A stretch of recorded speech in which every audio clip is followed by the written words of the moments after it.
اس کو وہ مجھے یاد ہے, اس کے اوپر کوئی بات کرے. عمران صاحب, آپ کی کرکٹ کو لیکر ہمارے پاس الزام ہیں, ان پر بات کریں گے ایک چھوٹے سے بریک کے بعد میں. یہ مقدمہ جاری رہے گا ایک چھوٹے بریک کے بعد.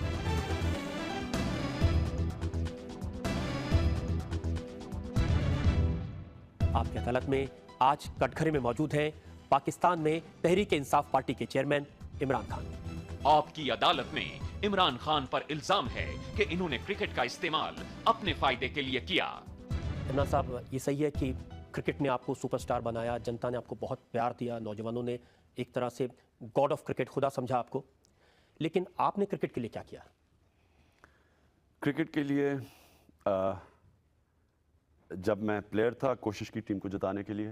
جب میں کیپٹن بنا تو مجھے بڑا فخر ہے اس چیز میں کہ پاکستان ٹیم جب میں چھوڑ کے گیا تو پاکستان کی بہترین ٹیم تھی اور وہ ورلڈ کپ جیتنے والی ٹیم تھی, اور جو وہ 92 کے بعد ٹیم تھی وہ دنیا میں اس وقت نمبر 1 ٹیم, ٹیلنٹ کے اندر وہ دنیا کی نمبر 1 ٹیم تھی. لیکن جو آپ کے ساتھ کھیلتے تھے انہوں نے کہا کہ عمران خان نے کرکٹ میں جو اپنا کریئر تھا اس کا استعمال صرف اپنے آپ کو اسٹیبلش کرنے کے لیے کیا, اپنا ڈومینیشن کرکٹ پر بڑھانے کے لیے کیا. میں نے 1987 کے اندر میں نے اپنی ریٹائرمنٹ اناؤنس کر دی تھی, اور اس کی وجہ یہ تھی کہ میرا جو آگ تھی, جو جنون تھا کرکٹ میں, وہ ختم ہو گیا تھا. یعنی کہ وہ اس سطح پہ نہیں تھا. تو میں نے سوچا کہ میں اپنی پیک پہ چھوڑوں بجائے اس کے کہ مجھے کوئی نکال دے ٹیم سے. میں جب پیک پہ ہوں تو میں کرکٹ چھوڑوں. اس کے بعد جنرل ضیاء نے مجھے پبلکلی ریکویسٹ کی کہ ٹیم کے اندر واپس آؤ, ٹیم کو ضرورت ہے. تو میں پھر ٹیم کے لیے واپس آیا, اور اس کے بعد پھر میں کرکٹ چھوڑنے کا سوچ رہا تھا, لیکن تب تک میں نے کینسر ہاسپٹل کا پروجیکٹ شروع کیا. تو کینسر ہاسپٹل کے پروجیکٹ کے جو ڈاکٹرز تھے انہوں نے, جو ہمارے ساتھ بورڈ آف گورننس تھے, ان سب نے مجھے کہا کہ اگر آپ کرکٹ سے اس وقت نکل جائیں گے تو آپ اس ہاسپٹل کو بنا نہیں سکیں گے, کیونکہ اس کے لیے آپ کو پبلک آئی میں رہنا ہے, آپ کو پیسے اکٹھے کرنے ہیں, اور اگر آپ کے پاس آپ پبلک آئی سے نکل گئے تو ہم ہاسپٹل کے لیے جو اتنا زیادہ 70 کروڑ روپیہ اکٹھا کرنا تھا آپ نہیں کر سکیں گے. لہٰذا اس کے بعد میں صرف کرکٹ کھیلا کینسر ہاسپٹل کے لیے. جاوید میاں کی کتاب ہے آٹوبایوگرافی, اس میں انہوں نے لکھا ہے کہ جو پلیئرز ہیں انہوں نے عمران صاحب کا نام میٹر رکھ دیا تھا, یعنی وہ میٹر جو صرف پیسے سے چلتا ہے. ایکچولی تو الٹا ہوا بات, یہ جو آپ کہہ رہے ہیں میٹر کی, کہ اصل میں تو ٹیم جو 3-4 لڑکے تھے اس میں جو جن کو پیسے کی لالچ کئیوں کو زیادہ ہوتی ہے, کئیوں کو کم ہوتی ہے, ان کا یہ خیال تھا کہ ورلڈ کپ میں جو لوگوں نے خوشی میں پیسے دینے تھے ٹیم کو, وہ ٹیم کے پیسے میں ہاسپٹل میں نہ لے جاؤں. 2 انہوں نے الزام لگائے ہیں. ایک تو الزام یہ کہ جب میچ ختم ہوا تو جو جیتی خوشی تھی, جو خمار تھا, اس میں آپ نے استعمال کیا اپنے کینسر ہاسپٹل کو پبلسٹی دینے کے لیے. اس وقت جو آپ نے اسپیچ دی اس میں کہا کہ مجھے کینسر ہاسپٹل کے لیے مدد چاہیے. اس میں تو مجھے کوئی شرم ہے ہی نہیں, کیونکہ میں تو آپ کو عرض کی کہ میں تو کھیل ہی ہاسپٹل کے لیے رہا تھا, اور ہاسپٹل میری ذات کا ہاسپٹل تو نہیں تھا, پاکستان کے لیے, پاکستان کا واحد کینسر ہاسپٹل بننا تھا, تو میں تو اپنے ملک کے لیے کر رہا تھا. تو مجھے تو اس میں کوئی شرم نہیں کہ میں نے پبلسٹی دی. میں نے تو 2 سال سے پبلسٹی دے رہا تھا. میں تو جب کوئی پرائز جیتتا تھا میں وہ اپنے ہاسپٹل کو دیتا تھا. مثلا آسٹریلیا میں 2-3 سال پہلے کرکٹر آف دا ایئر بنا پاکستان ٹیم کے لیے کھیلتے ہوئے, تو جان کے میں نے کرکٹر آف ایئر کا جو گاڑی کا ایوارڈ تھا وہ ہاسپٹل کو ڈونیٹ کیا, اس کو پروجیکٹ کرنے کے لیے. آپ اپنے ایوارڈ ہاسپٹل کو دے دیں, کسی کو آپتی نہیں تھی, لیکن جو پلیئرز ہیں ان کو لگا کہ جب لوٹ رہے تھے واپس سنگاپور میں رکے, سنگاپور کے ایمبیسڈر نے ایک چیک دیا, وہ پوری ٹیم کے لیے چیک ہونا چاہیے تھا, آپ نے اس کو بھی ہاسپٹل میں لگا دیا. جب مجھے یہ خیال ہوا کہ کئی ہمارے کھلاڑیوں میں یہ خدشہ ہے کہ میں ٹیم کا پیسہ ہاسپٹل میں لگا رہا ہوں, تب میں نے فیصلہ کیا اس کے بعد کرکٹ ختم کرنے کا, کیونکہ اس کے بعد میری تو فوکس ہاسپٹل تھا, اور میں تو کرکٹ کھیل ہی رہا تھا, اور یہ اناؤنس کر کے کھیل رہا تھا ہاسپٹل کے لیے. تو اس میں تو کوئی, لیکن یہ کہنا کہ میں لڑکوں کا پیسہ ہاسپٹل میں لگاؤں, یہ تو کبھی کسی صورت میں نہیں کر سکتا تھا. اور یہ جو آپ سنگاپور کی بات کر رہے ہیں وہ ایمبیسڈر ابھی بھی ہے, اب سنگاپور میں نہیں ہے, اسلام آباد میں ہے, اس نے پیسے ہی ہاسپٹل کے لیے اکٹھے کیے تھے. لیکن لڑکوں کو امپریشن ضرور لگا کہ وہ پیسہ ٹیم کے لیے تھا. کئی لڑکے لالچی ہوتے ہیں اور ان کو یہ پیسے کے بھوکے ہوتے ہیں. میں یہ کہوں گا بدقسمتی یہ ہے کہ انہوں نے اپنی لالچ کے اندر یہ سمجھا کہ میں نے ان کا پیسہ ہاسپٹل کو دیا. بالکل غلط تھا. انہوں نے اپنی کتاب میں یہ بھی لکھا ہے کہ آپ نے بورڈ آفیشلز کے ساتھ مل کر کے ان کو کرکٹ کی کیپٹنشپ سے ہٹوا دیا. نہ میں بورڈ میں آفیشل تھی, نہ میں بورڈ کا ممبر تھا. کیا میں بورڈ کو کہہ کے اس کو کیپٹن ہٹا سکتا تھا؟ یہ بھی ایک پیرانویا تھا. اور یہ بدقسمتی ہے کہ میاں داد نے اس طرح کی باتیں لکھی. حالانکہ میرے ساتھ مل کے وہ ہماری بڑی زبردست ہمارا کمبینیشن تھا, جاوید کی بڑی زبردست پرفارمنس ہے ٹیم میں, لیکن ایسی باتیں لکھنا, میں حیران ہوں کہ اس نے کتاب میں ایسی ایک بڑی انہوں نے اسپیسیفک بات لکھی ہے کہ عمران خان نے ہماری ٹیم کو توڑنے کی کوشش کی. جب آپ کیپٹن تھے تو آپ نے ایک پارٹی کی لنڈن میں, اس پارٹی میں آپ نے 3 لوگوں کو نہیں بلایا, جاوید میاں کو, رمیز راجہ کو اور سلیم ملک کو. ان کو چھوڑ کر کے باقی ساری ٹیم کو آپ نے بلایا. دیکھیں نا, یہ بھی ایک چھوٹا پانا ہے اگر اس طرح بھی کوئی سوچے کہ ٹیم اس طرح ٹوٹ جاتی ہے کہ پارٹی میں 4 لڑکے کوئی چلے جائیں کسی اور پارٹی میں تو ٹیم ٹوٹ جاتی ہے اس سے. لیکن آج آپ مانتے ہیں کہ آج کے کرکٹرز میں چاہے وہ ہندوستان میں ہو یا پاکستان میں کرکٹرز کا زیادہ دھیان انڈورسمنٹ پر ایڈورٹائزمنٹ پر رہتا ہے بجائے اس کے کہ کھیلنے پر؟ اگر پروفیشنل کرکٹر ہے تو اگر وہ ایڈورٹائزمنٹس کر رہا ہے اسپانسرشپ کر رہا ہے لیکن اگر وہ اپنی کرکٹ کے اوپر بھی فوکسڈ ہے تو اس میں تو کوئی حرج نہیں ہے. سورو گانگولی نے 5 دن ٹیسٹ میچ نہیں کھیلا یہ کہہ کر کے ان کو چوٹ لگی ہوئی ہے لیکن ممبئی میں وہ تھے اور کسی ایڈ کی شوٹنگ کر رہے تھے. دیکھیں اب یہ کرکٹرز کو ایسے الزامات تو لینے پڑتے ہیں. مجھے یاد ہے میں جب پہلی دفعہ ہندوستان آیا کرکٹ ٹور کے ساتھ تو مجھے یہی ریب انجری ہو گئی اور میں اپنی تب سب پیک پہ تھا یعنی کہ جب اپنی سب سے تیز ترین بولنگ کر رہا تھا تو کیونکہ میں کھیل نہیں سکا تو میرے اوپر ایسے الزامات لگے کہ جناب یہ رات پارٹیز کر رہا تھا, یہ ہندوستانی ایکٹریسز کے ساتھ اس کے دوستی تھی, زینت امان کے ساتھ آپ کا نام جڑا وغیرہ وغیرہ. تو اس سے مجھے اتنا میں حیران رہ. خیر تب میں اب تو پالیٹکس میں رہ کے اب انسان کو کسی قسم کی تنقید کا فرق پڑتا نہیں ہے لیکن ان دنوں میں ابھی بھی میں حیران رہ گیا جس طرح کی چیزیں لکھی گئیں کہ لوگوں نے کہا ہم نے خود اسے پارٹی پہ دیکھا صبح کے 5 بجے تک جاگا ہوا تھا, شراب پی رہا تھا, حالانکہ میں نے زندگی میں کبھی شراب نہیں پی. تو اس طرح کے الزامات لگتے ہیں, اسپورٹس مین کو فیس کرنا پڑتا ہے. آپ جب اچھا کرتے ہیں آپ ساری رات جاگے رہیں پارٹیز کریں وہ سب کچھ بھول جاتا ہے لوگوں کو. جب آپ برا کرتے ہیں آپ نے چاہے کوئی غلط کام کیا ہو یا نہ کیا ہو وہ الزامات لگ جاتے ہیں. یہ اسپورٹس مین کو فیس کرنا پڑتا ہے. اور جب الزام ایسے لوگوں سے لگتے ہیں جو اپنے ساتھی رہے ہوں اپنے کلیگ رہے ہوں تب کیسا لگتا ہے؟ کئی دفعہ اس کا یہ جو آپ نے مجھے بھی, میں نے جاوید کی کتاب نہیں پڑھی لیکن یہ جو آپ نے چیزیں بتائی ہیں ظاہر ہے اس کا افسوس ہوتا ہے کیونکہ ایک آپ کے ساتھ کولیگ 15-17 سال کرکٹ کھیلتا ہے اور وہ اس طرح کی چھوٹی باتیں لکھتا ہے تو اس کا تکلیف ہوتی ہے لیکن خیر انسان کو ایکسیپٹ کرنا پڑتا ہے. ہر انسان کی اپنی سوچ ہے. ایک اور آپ کے ساتھی رہے ہیں سرفراز نواز, وہ تو لگاتار آپ پر کوئی نہ کوئی الزام لگاتے رہتے ہیں. اس کی دیکھیں ایک قرآن شریف میں ایک آیت ہے, ہماری کتاب جو ہے مسلمانوں کی, اس میں آیت ہے کہ اللہ نے انسان کو اشرف المخلوقات پیدا کیا یعنی کہ سب مخلوق سے عظیم. لیکن جب وہ انسان گرتا ہے تو وہ جانوروں سے بھی نیچے چلا جاتا ہے. یہ جانوروں سے نیچے چلا گیا سرفراز نواز, اس کے لیے اوپر میں نہیں آگے بات کرتا. انہوں نے حال ہی میں الزام تو وہ آپ کے اوپر 10 سال سے لگا رہے ہیں لیکن حال میں انہوں نے 2 الزام لگائے ہیں جن کا ذکر کرنا چاہتا ہوں. ایک تو انہوں نے کہا کہ جتنا پیسہ آپ نے ہاسپٹل کے لیے اکٹھا کیا اس میں سے 10 ہاسپٹل بن سکتے تھے, آپ نے بنایا 1 اور 9 کا غائب. اس کا مطلب یہ اپنا ذہن جو اس کا ہے نا وہ بتا رہا ہے. اس کا مطلب یہ ہے کہ اگر یہ ہاسپٹل بنانے کے لیے پیسے اکٹھے کرتا اس نے 10واں حصہ ہاسپٹل میں لگانا تھا, باقی خود رکھ لینا تھا. وہ آپ نے وہ انگریزی میں ایکسپریشن سنا ہے نا کہ it takes a thief to catch a thief, مطلب کہ چور کی سوچ چور کی طرح ہوتی ہے. تو وہ اپنی طرح کیونکہ وہ چور کی طرح سوچ رہا ہوتا ہے تو وہ پھر اس کی مووز کر سکتا ہے. تو یہ اپنی سوچ بتا رہا ہے کہ اس کی کیا سوچ تھی. ایک اور الزام انہوں نے لگایا, انہوں نے کہا کہ آپ نے جو ہاسپٹل بنایا یہ اس لیے بنایا کہ جو جوئش فارماسیوٹیکل کمپنیز ہیں, جو آپ کے فارمر ان لاز کی کمپنیز ہیں, وہ کچھ ایکسپیریمنٹس کرنا چاہتی تھی کینسر کی دوائیں بنانے کے لیے, وہ انسانوں پر وہ ایکسپیریمنٹ ہوں اور وہ آپ کے ہاسپٹل میں ہو, اس لیے اس ہاسپٹل پہ اتنا پیسہ خرچ کیا گیا. میں نے کہا نا کہ جانوروں کی سطح سے نیچے جا چکا.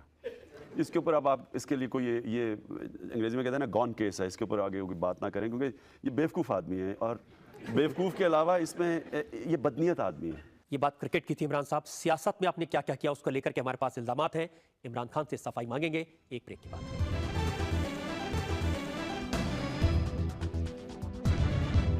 آپ کی عدالت میں آج ہم مقدمہ چلا رہے ہیں تحریک انصاف پارٹی کے چیئرمین عمران خان پر. آپ کی عدالت میں اگلا الزام عمران خان پر. آپ کی عدالت میں عمران خان پر الزام ہے کہ یہ سیاست میں فیل ہو گئے. عمران صاحب جب آپ ہاسپٹل کے لیے پیسہ مانگنے نکلے تھے تو بے انتہا سپورٹ ملی تھی آپ کو. بچوں نے, نوجوانوں نے, بوڑھوں نے, ماتاؤں نے بہت سپورٹ دی تھی, بہت پیسہ دیا تھا. اس پیسے کا استعمال کیا, آپ نے ہاسپٹل بنایا, بڑا ذہین کام کیا, لیکن آپ کو غلط فہمی ہو گئی کہ اس دیش کی جنتا نے آپ کو اپنا لیڈر سویکار کر لیا. اور پھر جب آپ نے پارٹی بنائی تو وہ تحریک انصاف کے بدلے وہ تحریک صاف پارٹی ہو گئی. دیکھیں میری جو یونیورسٹی میں ڈگری تھی وہ تھی پالیٹکس میں, تو یعنی کہ میں کوئی اتنا بیوقوف یا نائیو پولیٹیشین نہیں تھا کہ جب میں ایک نہیں, جو آپ کی ڈگری تھے جب آپ نے پڑھائی کر رہے تھے وہ میں نے اسٹڈی کیا ہے, آپ کو سب سے کم نمبر ملے تھے پولیٹیکل سائنس میں.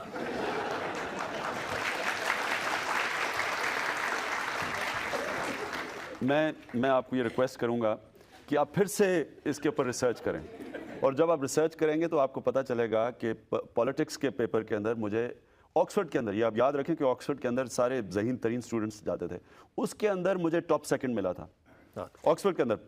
اکنامکس کے اندر مجھے تھرڈ ملی سیکنڈ اور اکنامکس میں تھرڈ. اکنامکس میں کمزور. دیکھیں تو میں پاکستان کی پولیٹیکل سچویشن کو جانتا تھا کہ ایک آدمی جب ایک اینٹی اسٹیٹس کو اینٹی اسٹیبلشمنٹ پالیٹکس کرنے آیا ہے تو کیا وہ جو اتنے پرانے منجے ہوئے سیاستدان اور سیاسی جماعتیں بیٹھی تھیں کیا وہ مجھے ایک دم وزیر اعظم انہوں نے بننے دینا تھا؟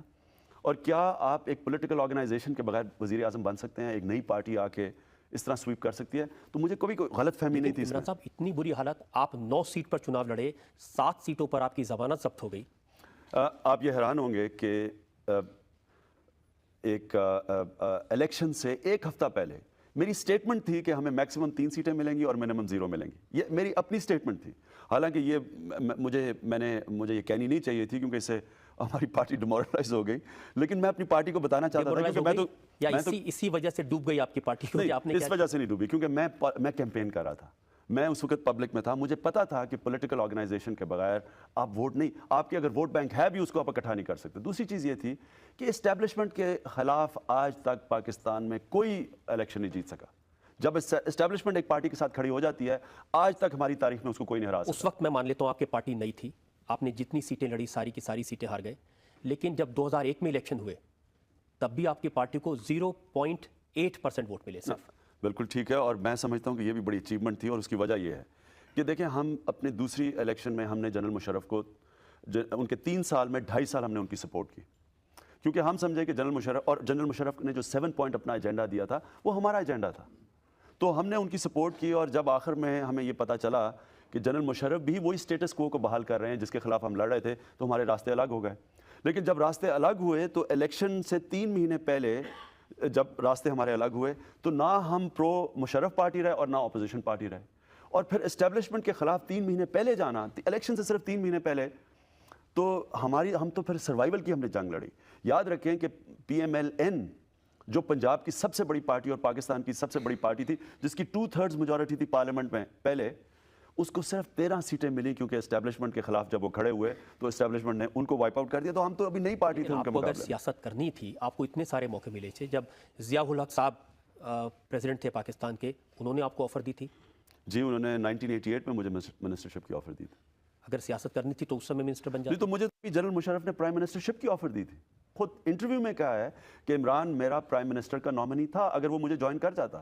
تو دیکھیں فیلڈ پولیٹیشین آپ نے بات کی، کامیاب پولیٹیشین اور فیلڈ پولیٹیشین میں کیا یہ فرق ہے کہ وہ اپنا ضمیر بیچ دے، اپنے نظریے سے ہٹ جائے، پاور پولیٹکس کرے؟ تو وہ تو بڑا آسان ہے کامیاب ہونا. میں آج وزیر اعظم ہوتا پاکستان کا، اگر میرا مینیفیسٹو اور نظریہ نہ ہوتا تو آج وزیر اعظم بن آپ کو جاتا. لگتا ہے کہ مشرف صاحب کے ساتھ کھڑے ہونا آپ کی غلطی تھی؟ بالکل غلطی اس لیے تھی کہ ہم نے یہ سمجھا کہ جنرل مشرف ایک ملک میں تبدیلی چاہتے ہیں جس طرح ہم چاہتے تھے. لیکن جب نظر آیا کہ وہ بھی وہی اسٹیٹس کو کی اور وہی پولیٹکس کر رہے ہیں جو پہلے چل رہی تھی، تو غلطی اس لیے سمجھتا ہوں کہ ہم اگر پہلے سے اپوزیشن میں چلے جاتے تو ہماری بہتر تیاری ہونی تھی الیکشن کے آنے تک. آپ کو یہ نہیں لگتا کہ آپ ایک شریف انسان ہیں اور شریفوں کا پولیٹکس میں کوئی کام نہیں ہے؟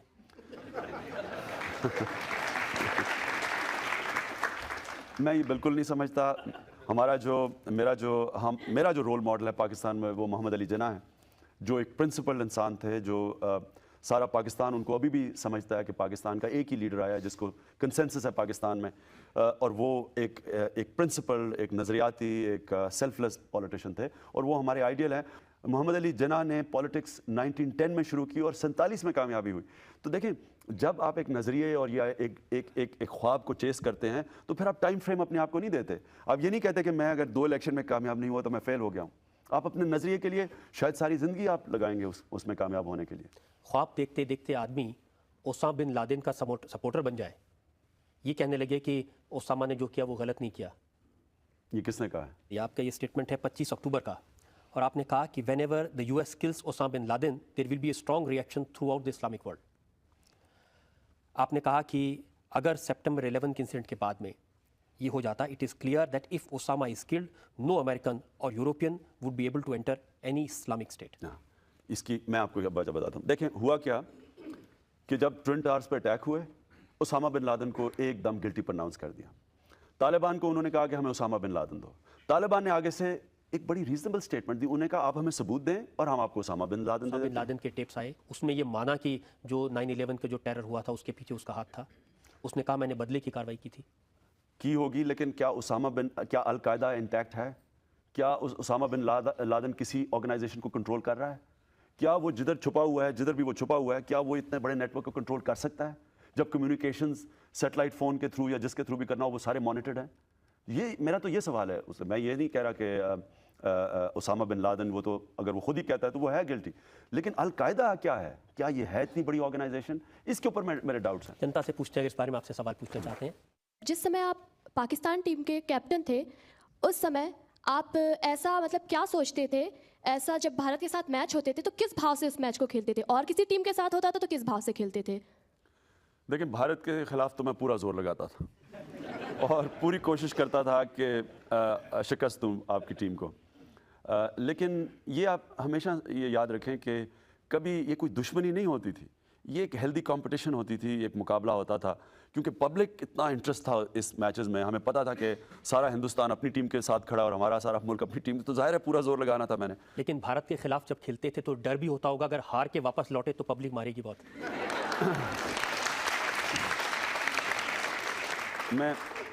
میں کبھی بھول نہیں سکتا کہ میں جب یہاں پہلی ٹور پہ آیا اور ہماری ٹیم ہار گئی, تو مجھے یاد ہے کہ ہم جب ہارے تو ہم نے فیصلہ کیا کہ اس فلائٹ پہ پاکستان پہ جایا جائے جب سارا ملک سو رہا ہو. تو ہم نے چن کے صبح کے 4 بجے کی ایک فلائٹ تھی, وہ چن کے ہم نے دلی سے پکڑی اور چن کے پہنچے. تو کوئی ایئرپورٹ پہ نہیں تھا, صرف کسٹم آفیشلز تھے اور امیگریشن آفیشلز. آپ یقین کریں کہ ان کسٹم آفیشلز نے ہمیں 2 گھنٹے ایئرپورٹ روکا اور ایک چیز ہماری کانفسکیٹ کی جو بھارت سے آئی تھی, مطلب ریکارڈ یا پریزنٹس ملے, سب کچھ انہوں نے لے لیا ہمارے سے اور 2 گھنٹے وہاں میں رکھا. اور اس کے بعد جب ہم نکلے تو تھوڑے تھوڑے لوگ جاگے ہوئے تھے, تو ہم چھپ چھپ کے اپنے گھروں پہ پہنچے. اور اس کے بعد مجھے یاد ہے کہ ہم جب جیت کے گئے بھارت سے وہ 8 سال کے بعد سیریز میں یہاں, تو اسی ایئرپورٹ کے اوپر ہم پہنچے. وہاں 1.5 لاکھ آدمی ایئرپورٹ کے آیا ہوا تھا ریسیو کرنے, 5 میل تک لوگ کھڑے تھے سڑکوں پر ریسیو کرنے کے لیے, اور انہی کسٹم آفیشلز نے کندھوں پہ ہمیں اٹھا کے لے کے گئے.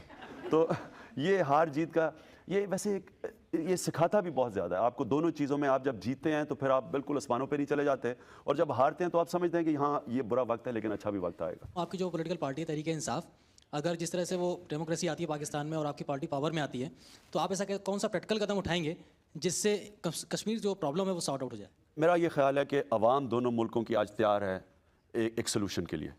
آج لوگ تنگ آ چکے ہیں ایک زبردستی ایک کانفلکٹ, جس طرح ڈاکٹر موہن سنگھ نے کہا کہ ہمیں ہمارے سارے سب کانٹیننٹ کو کسی نے روکا ہوا ہے آگے بڑھنے سے, اور اس کانفلکٹ نے روکا ہوا ہے. بجائے یہ کرنے کے یہ ڈسپیوٹ کی pushing it under the carpet کہ جی خود ہی ٹھیک ہو جائے گا, وہ ٹھیک ہوتا نہیں ہے.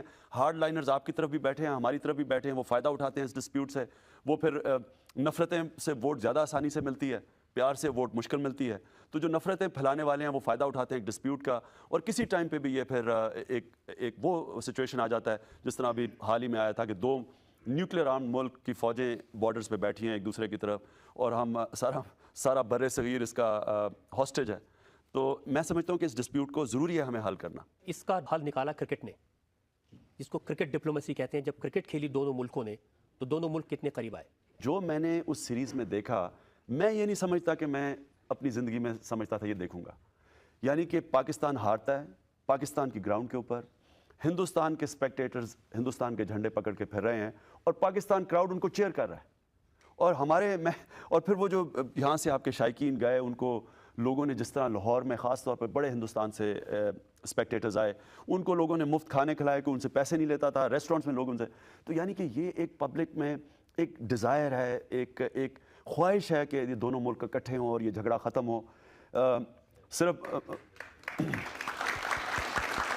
مجھے ایک افسوس ضرور ہوا کہ ہمارے جو کرکٹرز تھے انہوں نے اتنی زیادہ ہاسپٹیلٹی دکھا دی ہندوستان ٹیم کو کہ آرام سے اتنی بری طرح ہار گئے, اس کا ضرور افسوس ہوا. لیکن میں یہ ضرور کہوں گا کہ ایک عجیب ہم نے سیناریو دیکھا, اور لگا ایسے کہ لوگ اب تبدیلی چاہتے ہیں, پبلک ایک تبدیلی چاہتی ہے. اب لیڈرشپ کے اوپر ہے کہ وہ کسی طرح اس مسئلے کو حل کرے. عمران صاحب, ہم نے کرکٹ کی بات کی, سیاست کی بات کی, آپ کی ذاتی زندگی کو لے کر بہت سارے سوالات ہیں. عمران خان پر جنتا کا مقدمہ جاری رہے گا بریک کے بعد. آپ کی عدالت میں آج ہم مقدمہ چلا رہے ہیں تحریک انصاف پارٹی کے چیئرمین عمران خان پر. آپ کی عدالت میں